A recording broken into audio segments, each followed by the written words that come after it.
P T I کی 22 مارچ کو مینار پاکستان پر جلسے کی اجازت کی درخواست خارج۔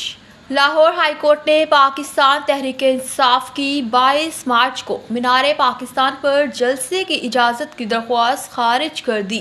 لاہور ہائی کورٹ کے جسٹس فاروق حیدر نے پی ٹی آئی رہنما اکمل باری کی درخواست پر بطور اعتراض سماعت کی۔ درخواست گزار کی جانب سے موقف اپنایا گیا تھا کہ پی ٹی آئی 22 مارچ کو آئین اور قانون کے مطابق مینار پاکستان گراؤنڈ میں جلسہ کرنا چاہتی ہے۔ انتظامیہ کو جلسے کی اجازت کی درخواست دی مگر کوئی جواب نہیں دیا گیا۔ درخواست میں استدعا کی گئی عدالت انتظامیہ کو پی ٹی آئی کو 22 مارچ کے روز مینار پاکستان پر جلسے کی اجازت کا حکم دے۔ لاہور ہائی کورٹ کے رجسٹرار آفس کی جانب سے ہائی کورٹ درخواست متعلقہ کمیٹی کے سامنے دائر نہ کرنے کا اعتراض عائد کیا گیا تھا۔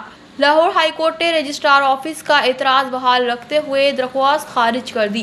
عدالت نے درخواست گزار کو ریڈرسل کمیٹی سے رجوع کرنے کی ہدایت کرتے ہوئے کہا کہ ریڈرسل کمیٹی فیصلہ نہیں کرتی تو آپ عدالت سے رجوع کر سکتے ہیں۔